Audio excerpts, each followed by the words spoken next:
Hello guys, how are you? Today I will discuss about अष्टांग हृदय first chapter आयुष्कामी अध्याय। अब मुझे देख रहे हो BMS फर्स्ट ईयर के चैनल पर। सबसे पहले आयुर्वेद क्या है? आयुर्वेद जो है वो देखो दो वर्ड से बना है, आयु और वेद। आयु का मतलब होता है स्वस्थ और वेद का मतलब होता है ज्ञान, आयु का ज्ञान। ठीक है, ये थोड़ा मुश्किल है समझना बट नामुमकिन नहीं है, तो हम इसे समझ सकते हैं अच्छे से इजी लैंग्वेज में। सबसे पहले अष्टांग हृदय। अगर हम अष्टांग हृदय पढ़ रहे हैं तो हमें सबसे पहले इसका पता चलना चाहिए कि इसके रचयिता कौन है। तो जो अष्टांग हृदय हैं उसके रचयिता हैं लघु वाग्भट। ठीक है, अब इस चैप्टर को अगर हम शुरू करते हैं तो सबसे पहले श्लोक हमें ये देखने के लिए मिलता है, रागादि रोगान सत्तानुष्पान आशेष काय प्रशस्तान शेषान ओत्सुक्य मोहरति दाजंगान यो अपूर्व वैद्याय नमस्तो तस्मै। अब ये श्लोक जो है इसका मीनिंग क्या है? श्लोक हमारे अष्टांग हृदय में सारे ही इंपॉर्टेंट हैं, तो आपको पढ़ने हैं ऐसा नहीं है, बट सारे लर्न करने हैं। सारे लर्न किसी से नहीं हो पाते, लेकिन आपको पढ़ने सारे हैं। ठीक है, तो अब इस चैप्टर में इस श्लोक में क्या दिया हुआ है देखिए। सबसे पहले जैसे कि फॉर एग्जांपल हम कोई भी काम शुरू करते हैं, कोई भी काम शुरू करेंगे तो उससे पहले क्या होता है, हम किसी कोई जो हम जिनको मानते हैं अर्चना वगैरह, मतलब देव, आराध्य देव वगैरह, उनकी पूजा अर्चना करते हैं। ठीक है, ऐसे ही जब उन्होंने लघु वाग्भट ने ये स्टार्ट किया अष्टांग हृदय, तो उन्होंने ये बताया है इसके अंदर कि जो शरीर होता है हमारा वो सर्वदा हमें हमारे शरीर के अंदर उत्सुकता, यानी कि जैसे कि यहाँ लिखा है उत्सुकता, इसका मतलब क्या है? उत्सुकता, एक्साइटमेंट। मोह का मतलब होता है जैसे हम किसी मोह में रहते हैं, मतलब अपने ही भ्रम में रहना। ठीक है, इन सब को छोड़कर, जैसे हमारा इसमें एक बहुत इम्पॉर्टेंट चीज़ है दोष।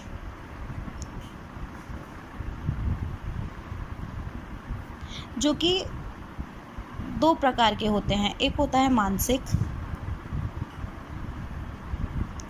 एक होता है शारीरिक। देखो, जो ये दोष होते हैं मानसिक, ये दो प्रकार के होते हैं, एक होता है रज और एक होता है तम। ठीक है, और शारीरिक जो होते हैं वो तीन होते हैं, वात, पित्त, कफ। दोष क्या है? ये कुछ भी नहीं है, बस जो भी डिजीज़ पैदा होगी हमारी, इनके विकृत अवस्था से होती है। अगर विकृत का मतलब क्या होता है? अगर ये हमारी बॉडी के अंदर बढ़ जाएं या कम हो जाएं तो एक डिज़ीज़ को पैदा कर देते हैं। तो उन्होंने क्या बोला है कि जो इन बॉडी में जो उत्सुकता होती है, एक्साइटमेंट होती है, मोह में इंसान रहता है।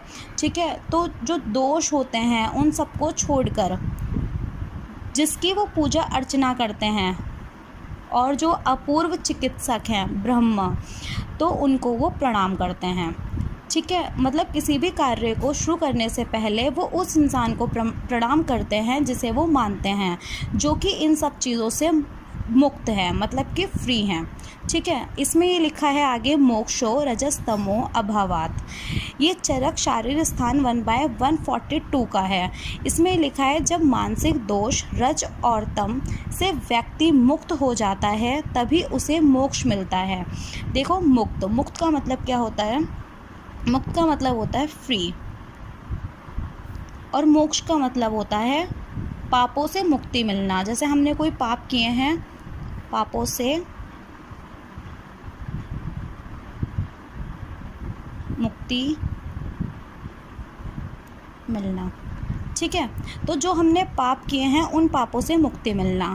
तो इस श्लोक का मतलब है जब मानसिक दोष, जो हमारे मानसिक दोष हैं, यानी कि रज और तम, जैसे मैंने ऊपर बताया ये दोष है मानसिक दोष, इनसे जब व्यक्ति को, किसी भी मनुष्य को मुक्ति मिल जाती है, मतलब फ्री हो जाता है वो, तो उसे मोक्ष मिल जाता है, मतलब पापों से मुक्ति मिल जाती है, अगर वो इन दोनों दोषों से मुक्त है। मतलब ये जो दोनों दोष हैं उसके अंदर डोमिनेंट नहीं है। ठीक है, नेक्स्ट श्लोक आता है हमारा इस चैप्टर के अंदर, सर्वमन्यत परित्यज्य शरीर मनुपालेत तद भावे ही भावनाम सर्वभावा शरीर राम। तो इसमें क्या है, सब कुछ इसमें ये बताया गया है इस श्लोक के अंदर, हमें सब कुछ त्याग कर हमें सिर्फ अपने शरीर की केयर करनी है। शरीर यानी कि बॉडी, उसकी केयर करनी है। हमें केयर क्यों करनी है? क्योंकि जो ये तीनों चीज़ें हैं, अर्थ, धर्म और सुख, ये क्या होते हैं? भाव का मतलब क्या होता है? इमोशंस। अगर हम सब कुछ छोड़कर अपने शरीर की केयर करते हैं तो ये तीनों इमोशंस जो हैं बरकरार रहते हैं और ये वेस्ट नहीं होते हैं। और हम इन तीनों की केयर कब कर सकते हैं? हम जब करेंगे जब हम आयुर्वेद में जो हमारा दिनचर्या बताया गया है, इंसान, मनुष्य जो है, ह्यूमन बींग्स, वो स्वस्थ जब रह सकते हैं जब वो अपनी हेल्थ की केयर करें, जैसे दिनचर्या को फॉलो करें। अब दिनचर्या क्या होता है? दिनचर्या बताया गया है जैसे हमारा डेली रूटीन, वो आगे आप चैप्टर में पढ़ोगे। अगर आप डेली रूटीन को फॉलो करते हो, दिनचर्या को, ऋतुचर्या क्या होता है? ऋतुचर्या मतलब सीज़न के अकॉर्डिंग अपना रूटीन चेंज कर लेना, ठीक है।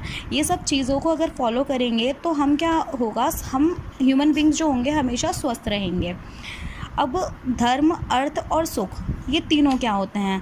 धर्म बोला जाता है जिसने संसार धारण किया है, जिसने संसार धारण किया है। देखो, संसार का मतलब क्या है? वर्ल्ड, और धारण का मतलब होता है होल्ड करना।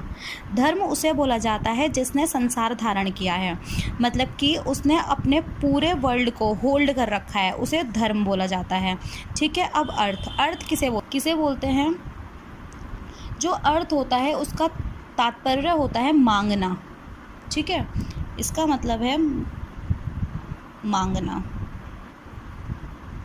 सुख, अब सुख क्या होता है? सुख का मतलब होता है कि इंसान हर तरीके से बिल्कुल सुखी से रहे, मतलब उसे कोई प्रॉब्लम नहीं हो, वो ज़्यादा चीज़ों को सोचे नहीं। तो जब क्या होगा? अगर धर्म, अर्थ और सुख, ये इमोशंस जब बरकरार रहेंगे, जब एक मनुष्य, इंसान अपने शरीर को स्वस्थ रखेगा और उसका ख्याल रखेगा।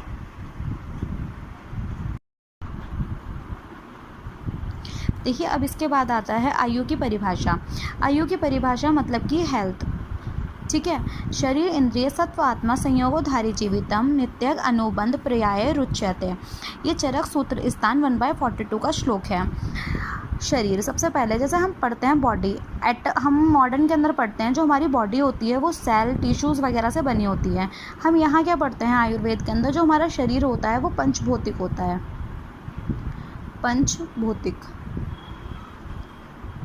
पंचभौतिक का मतलब क्या होता है? 5 महाभूत से बना होता है। वो 5 महाभूत कौन से होते हैं? वो होते हैं आकाश, वायु, अग्नि, जल, पृथ्वी, ठीक है। ये 5 महाभूत हैं जिससे हमारा शरीर बना होता है। फिर आगे दे रखा है इंद्रियां। इंद्रियां क्या होती हैं? इंद्रियां होती हैं हमारी, ये जो होती हैं इंद्रियां, ये 2 तरह की होती हैं। एक होती है कर्मेंद्रियां, ठीक है, कर्मेंद्रियां, और एक होती हैं ज्ञानेंद्रियां। जो कर्मेंद्रियां होती हैं वो क्या होती हैं? जिनसे हम कर्म करते हैं, मतलब कार्य करते हैं, ठीक है, उसे बोलते हैं कर्मेंद्रियां। जैसे कि हाथ, पैर, ये सब कर्मेंद्रियां होती हैं। ज्ञानेंद्रियां वो होती हैं जिनसे हम ज्ञान प्राप्त करते हैं, जैसे कि आइज़, ये सब जो होती हैं ज्ञानेंद्रियां होती हैं। अब आता है सत्व। सत्व किसे बोला जाता है? सत्व बोला जाता है मन को। और आत्मा, आत्मा क्या होती है? हमारी चेतना, ठीक है। जब इन सब का संयोग होता है, संयोग का मतलब है जब ये सब मिलते हैं, ठीक है, तो उसे बोला जाता है आयु। अब देखिए, इसके बाद दे रखा है नित्यग और अनुबंध। नित्यग और अनुबंध क्या होते हैं? ये नित्यग और अनुबंध, ये जो हैं दोनों, ये क्या है? सिनोनिम्स। पर्याय का मतलब होता है सिनोनिम्स। ये क्या है, स्नोनिम्स हैं आयु के। ठीक है, हमारी आयु की परिभाषा खत्म हो गई। आयु की परिभाषा का मतलब है शरीर, इंद्रिय, सत्व, आत्मा, संयोगोधारी, जीवितम। शरीर, इंद्रिय, जो शरीर है हमारा वो पंच भौतिक है, वो पंच महाभूत से, मन से, आत्मा का, जब इन सब चीज़ों का संयोग होता है और इंद्रियों का, उसे बोला जाता है आयु। ठीक है, अब हम नेक्स्ट पार्ट में पढ़ेंगे आयु की कामना। अगर आपको मेरी ये वीडियो पसंद आई हो तो प्लीज़ मेरे इस चैनल को लाइक करें, सब्सक्राइब करें एंड बेल आइकन को प्रेस करना नहीं भूलें, जिससे मेरी नेक्स्ट वीडियो का नोटिफिकेशन आपके पास आ जाएगा। ठीक है, अगर कोई भी प्रॉब्लम हो तो कमेंट बॉक्स में प्लीज़ मुझे बताएं ताकि मैं उसे सॉल्व कर सकूं। Thank you.